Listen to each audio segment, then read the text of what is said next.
Një ngjarje e rëndë është regjistruar me zgjidhjen e kësaj të enjte, ku në lagjen Mark Lula, një shtetas 62 vjeçar dyshohet se ka vrarë me armë zjarri bashkëshorten e tij, shtetasen 55 vjeçe. Me zgjidhjen e kësaj të enjte, një ngjarje e rëndë është konstatuar në qytetin e Shkodrës. Një krim brenda familjes ka ndodhur në një lagje periferike të qytetit më të madh verior.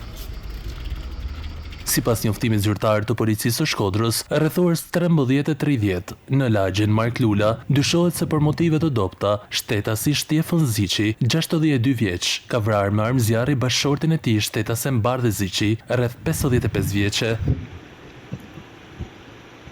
Shërbimet e policisë kanë shkuar menjëherë në vend ngjarje dhe kanë kapur autorin e dyshuar, shtetasin Shtjefën Ziçi, i cili u shoqëruaj në komisariat për kryerjen e veprimeve të mëtejshme procedurale. Gjithashtu shërbimet e policisë kanë sekuestruar armën e zjarrit, me të cilën dyshohet se është kryer krimi.